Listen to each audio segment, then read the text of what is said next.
Good morning, children. Welcome back to our social session. Yesterday, in the previous session, we tried to understand about the natural realms of the earth. There are 4 natural realms of the earth. The first one is lithosphere, second one is hydrosphere, third one is atmosphere, and fourth one is biosphere.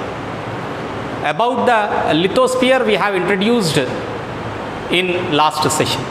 About hydro, atmos and bio, we shall see in next unit. Coming to the lithosphere, the rocky surface or the crust on which we are living is a sphere called as lithosphere. So we try to understand about the formation of the first order landforms, second order landforms and the third order landforms. Under that, we try to see about the Alfred Wegener's continental drift theory, where a supercontinent called as Pangaea got broken and it started moving, and that was the formation of continents. Later, the scientists have studied and concluded that these all continents and oceans are present on the massive rocks called as the plates. Then we try to see how many plates are there. The major plates are 7, the North and South American plate, the Eurasian plate, and the Indo-Australian plate, Antarctica plate, and minor plates like Arabian plate, Nazca plate. These are the plates which constantly move from one another, so creating the present shape of the continents. And we also try to understand that this drama of movement of these continents happens so slowly that human beings cannot feel such movement. Even today, even now, at this moment when we are discussing, the Earth's plate is moving, the plates are moving, but that movement is very slow. So today we shall learn how the sea floors get formed. Okay, the sea floor, the bed of the sea, the new ocean ridges, how they form, and how do they spread, how do they form and how do they spread. So in order to understand this process of formation of sea ridges or the formation or creation of the new sea floor, I'll show you. This is a kerchief. Okay, when I spread it, this is a sea floor. Okay, this is a sea floor. So if any object is pressing it, what happens? It keeps on rising, it keeps on rising, it keeps on rising. So these turn out to be the mountains. So what is pressing? Another plate is pressing this. As a result of this, it's rising up, and another plate is moving towards the down. The one which went down turns into the molten form in the mantle, it mixes into the mantle, okay, and this rises up and forms into the mountains. In the same way, children, in the same way, because of this spreading, because of this pushing, it has raised up, isn't it? It raised up and formed into the mountains. So because of this pressing, what happens? It pressed. So because of this pressing, okay, because of this pushing, there is a gap which gets developed here. From this gap, the molten rises up and forms as a new sea bed or the new sea floor. This mantle rises up, gets cooled down, and it forms as a new crust. And because of this spreading and further pushing, it gets spread and forms as a new sea bed. This is the process through which the new sea floors gets spread and formed. And if you look at the new ocean movements or the new ocean ridges which got formed, these are the places where the most of the drama takes place. So because of colliding with one another and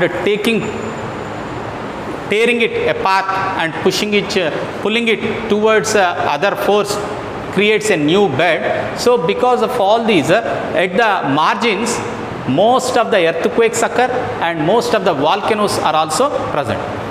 The volcano eruptions and the earthquake zones, prone zones, are mostly present at these margin zones. If you look at the Pacific Ring of Fire, where most of the volcanoes are present under the water and most of the earthquakes also occur under the water. So it is under the water that most of the lithosphere drama takes place. And coming to the volcano eruptions and the earthquakes, these are the two what we call sudden movements of the earth. Generally the movement of the earth plates is very slow. That is a very slow movement. But this sudden movement of the earth brings a lot of damage onto the earth surface. So what happens with this sudden movement? As we have the knowledge of volcano eruption, the volcanoes are the areas where the molten brings out the lava. It brings out the lava, it erupts, and along with the lava, lot of ash, smoke and other gases also gets onto the earth surface, which gets evaporated. Of course, they join into the atmosphere, but the lava which gets cooled down after some years forms into a hard rocks called as igneous rocks. And all the lava which has been emitted because of the volcanic eruption doesn't come out. Okay, some of them gets gathered under these hard rocks and they are called as extrusive landforms. This is the volcano, children. Generally you find this volcano. So because of the volcano eruption, okay, it brings all the lava out, okay. After few years they turn out to be the igneous rock.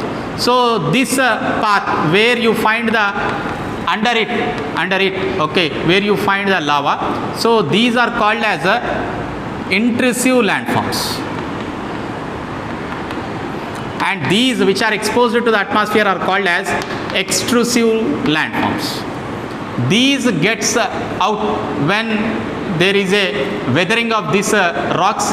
These come out if there is a weathering, if they are worn out and torn out, okay. After some years of weathering, these landforms come out. These are called as intrusive landforms and these are called as extrusive landforms. Most of the volcanoes which are present on the earth surface, like Mount Vesuvius, Mount Stromboli or Narcondam Islands of India. Even India has an active volcano. So, and even Mount Cotopaxi in the Ecuador, Mount Fujiyama in Japan, these are the active volcanoes which are present on the earth surface. But there are n number of volcanoes which are present under the water, and most of the volcanoes are present in the Pacific Ocean. For that reason, we call them as a Pacific Ring of Fire.